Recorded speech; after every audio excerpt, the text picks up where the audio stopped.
Today, we're going over home buying tips so you can snag a great deal on your dream house.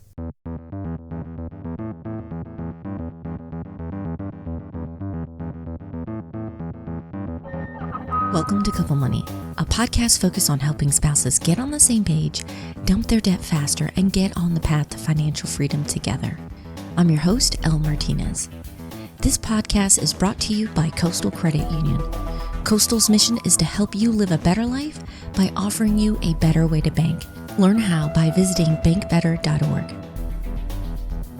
This summer is wrapping up, but things are about to get busier for us. My mom was recently offered a job in the area, and so she's asked me to help her with buying a house. The problem is that here in the Raleigh Triangle area of North Carolina, it's very much a seller's market. Since we bought our house 3 years ago, prices have gone up on homes. The median price of homes currently listed in Raleigh is $330,000, which means we need to be savvy house hunters. I'm thrilled about this, but it's going to be a challenge for sure. And if you're looking to buy a home, you might be facing the same challenges, which is why I'm so happy to have Louis Guillama on today to offer his expertise. He's the Vice President of Real Estate Operations at Coastal, and he has had decades of experience as a real estate agent and with home renovations. In this episode, we're going to discuss the differences between buying new construction versus resale, spotting great and still affordable neighborhoods, and then finding a fixer-upper instead of being stuck with a money pit. Let's get started.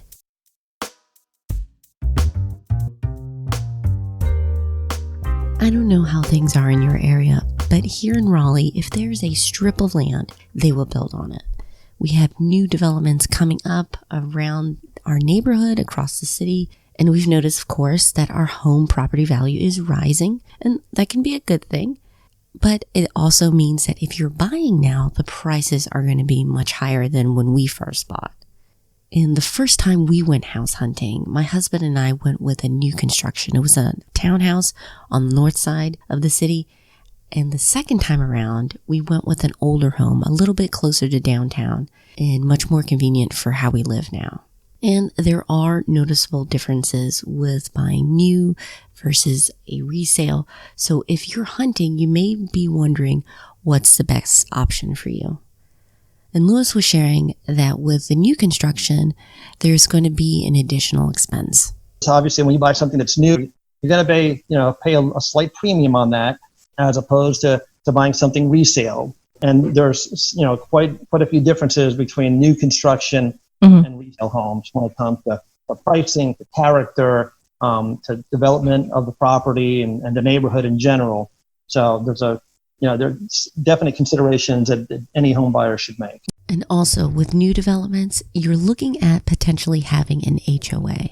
While some may have very strong feelings about them, particularly negative, Louis pointed out how they can work to your benefit. And so historically, HOAs will be enforced when a new development forms, and then they tend to expire after a period of time, and that tends to be 20 to 30 years unless they're renewed by covenants.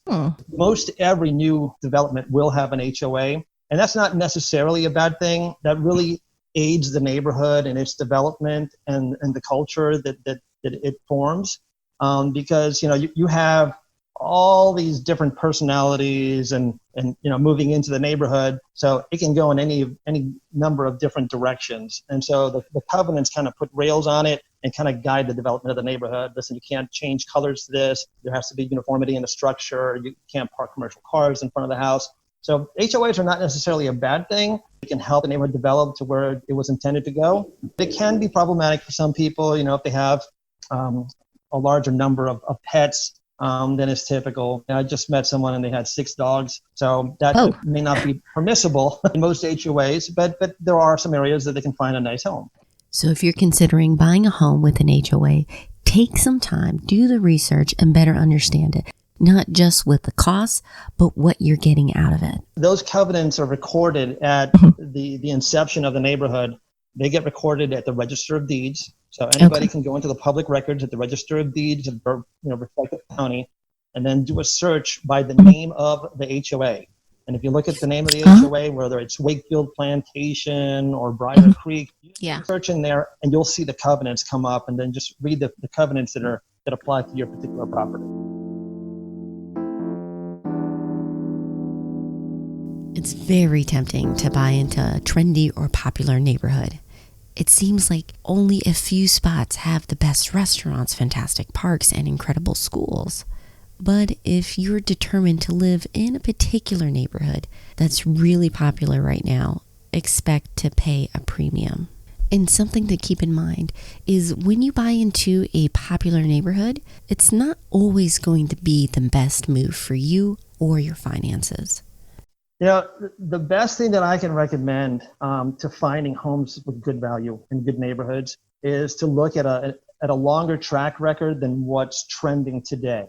Because what I've seen in my experience, and we're talking 20 years in the real estate business, is that neighborhoods and areas that everything operates on a cycle. So as an example, here in the Raleigh area, back in 2005, the Wakefield Plantation neighborhood was immensely popular. Everybody wanted to live in that neighborhood. Homes were selling for up to $200 a square foot.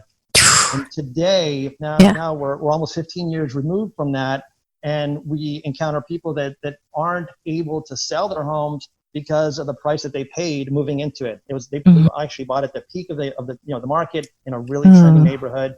And so they paid a price. Now, obviously, there's value in use and value in trade, right? So they got a lot of enjoyment out of it. It was a great neighborhood. They got some prestige and cachet out of it. But now value in trade is not as high as they'd want it to be. So what do? How do you find those gems or hidden spots in neighborhoods?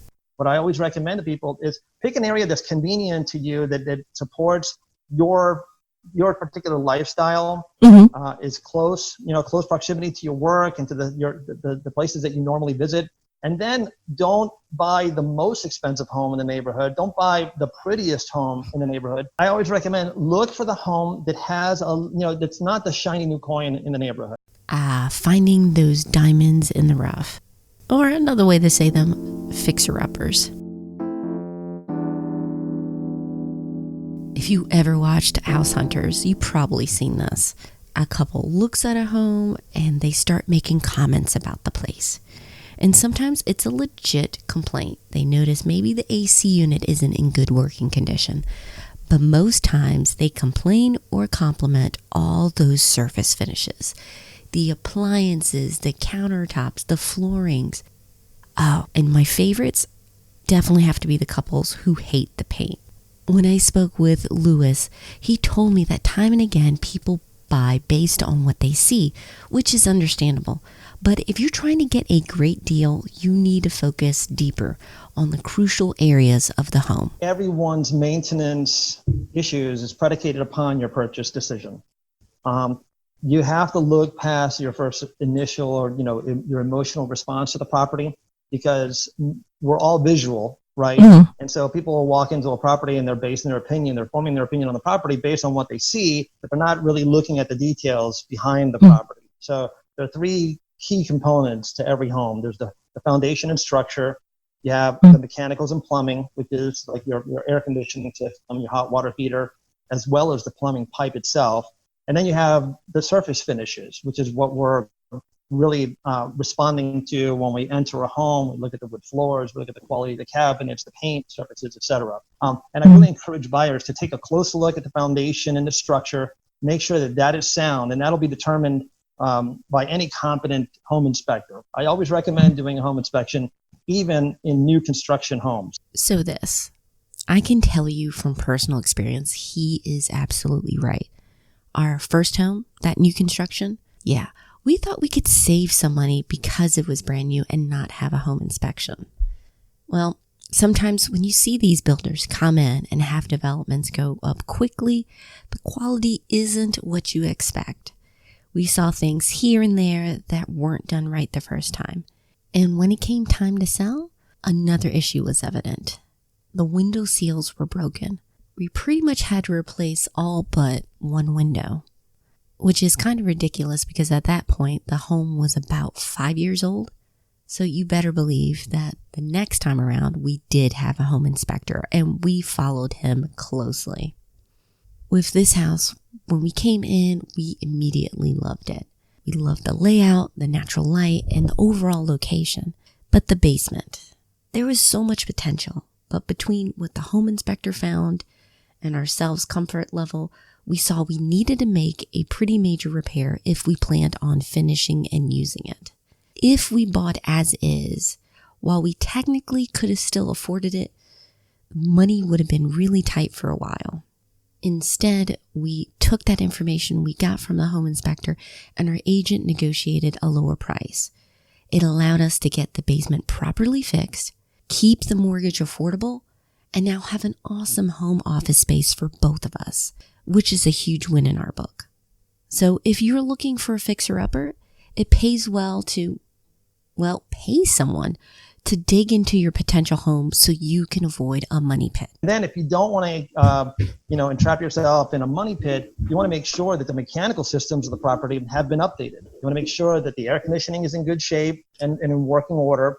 And that is one key component that a lot of people allow their home inspector to test. I always recommend to get an HVAC or air conditioning specialist to take a look at it, because they, unlike a home inspector who's just going to measure the temperature of the air that's going into and out of the system, a specialist will actually just, take off the cover, connect all the gauges, and make sure that it's functioning the way it was intended.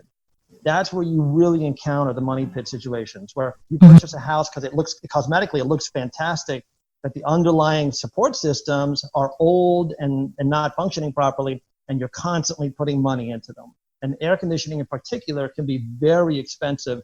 I mean, your typical HVAC service call is about $300. So you're not going to get away from a cheap service call when it comes to HVAC problems. And you'll normally go through 3 or 4 of them before you decide ultimately to replace it. And so that's a sure way to avoid a money pit. We're really hammering in on this because how you buy a home will have a huge effect when you go to sell your home. What I recommend for people is not to be attracted to the prettiest looking house in the neighborhood. You have a lot of investors that go into trendy neighborhoods, and they will do cosmetic updates. They'll replace kitchen cabinets, they'll refinish the floors, they give a nice paint job. It looks really beautiful, but the underlying portions of the house, the foundation, the plumbing system, the mechanical, are not in the best condition. And so people are paying, a premium because it looks great, but over time it creates maintenance problems for them. And they're really not going to derive as much benefit for them, because when they go to resale, it's not going to be looking like that, because they're not going to spend the money updating it. And so you pay a premium for looking great, but then when it comes to resale, the price is going to drop a little bit because now it's more used, right? The same thing happens with new construction properties. A lot of people think that they'll buy a brand new home and then maybe in 3 to 5 years they'll sell it and move somewhere else. Well, in reality, new construction, there is a very large premium between new construction and resale properties, and that could be as high as 20%. And so what happens is within the first 3 years, at least in most areas, your property is actually declined in value from what you paid for it. And you have to wait until the resale market comes up as it appreciates and reaches your price point, your entry point in that new construction home. And then it'll continue appreciating along with the rest of the market. Because the day after you move into a brand new home, now you're in a resale property. Because you're the only people that can sell new construction are builders, and that's it. No matter what you do it. Even if you completely renovate your home, you're still compared to the resale market. And that market is selling at a slight discount from new construction. So, I worked with a lot of buyers that we would go look at houses, and they would simply fall in love with the houses that investors, the savvy investors, have just cleaned them up, made them look nice and shiny, and they're willing to pay top dollar for those. But if they look past that, look at their house in the same neighborhood that maybe hasn't been updated, the structure is the same as the shiny new one, but maybe the flooring has to be replaced or the paint needs to be redone, you could save a considerable amount of money in that. In my 20 years, or actually now 30 years of home ownership, I have never bought the prettiest or nicest home in the neighborhood. I will look for a quality neighborhood, and I'll buy the ugliest property that I can find in that neighborhood that suits my lifestyle. And then we'll go ahead and fix it up, and you can recover so much wealth that way, just by minor updating and just improving the presentation of the property. This segment is brought to you by Coastal Credit Union. If you're looking for better options with banking, please check out Coastal. Besides checking in savings account, they also are a mortgage lender, and they have a wonderful real estate team at Dalemark Realty. You can find out all your options at bankbetter.org. Before we wrap up, I want to focus on some key takeaways I got from speaking with Louis and our own personal experience buying homes. The first one is train yourself to see through the hype and stay objective. This is going to be the biggest purchase that you make, so you really want to be smart and wise about it. The tough part is everything about the marketing is meant to appeal to your emotions, even when you come in the staging. And I get it, as a seller, we were trying to make it more appealing to buyers, but you want to make sure that you're savvy when you're going through the home. Make sure the important things are taken care of. The second one is be willing to dig and find the gems. There's more work up front, but it means much less work and money later. In an ideal world, your home that you buy is exactly the way that you want it. You found it at an affordable price, and you just move in and live in it. But the reality is that you're either paying a premium to get exactly what you want, or you're going to have to make adjustments with what you buy. The key here is to come in with clear eyes and understand what you're buying and making sure that your budget fits, whether you're going with a new home or with a resale home. And finally, go for the fixer-upper, but not the money pit. As Louis pointed out, there's some great deals if you can find a home with good bones and maybe needing some cosmetic changes. The house we're living in definitely was a win for us, but yes, there were things that we have to update, but it's on our own schedule and most of it is cosmetic. So this is great because it fits within our budget and we can work on a timeline that fits us. I hope these tips help you find your dream home at the right price. If you'd like to chat more about buying or even selling your home, please join us in our private and free Facebook group, Thriving Families. We're looking to support one another, help each other out with our biggest goals. We're over at couplemoney.com/FB. Hope to see you there. Special thanks to Louis for being a part of this show. Listen, if you guys are thinking about buying or selling your home and you live here in the Triangle area of North Carolina, you should really check out Dalemark Realty and Coastal. Yes, they're our sponsor, but we've used them ourselves. Our mortgage for this place is through Coastal, and Anita from Dalemark guided us step by step with buying our home. More than 3 years later, we're still very happy with our place. As always, I'll have links in the show notes with the resources we mentioned in our episode today, as well as bonuses like our free 5 days to 5K course, so you can start building up that down payment. Speaking of buying a home, next week we're talking about mastering your mortgage. We want to get those numbers lined up in your favor. So if you haven't already, make sure you're subscribed. You don't want to miss out on that episode. We're on iTunes, Spotify, Stitcher, you name it. And if you want to share this episode with your friends, I would be so grateful. Let's make money a way to connect instead of being a wedge in our marriages. Our theme song today was by Gentle Regime, additional music by Lee Rosevere. I really appreciate your support. Thank you so much. I hope you have a wonderful week. Take care.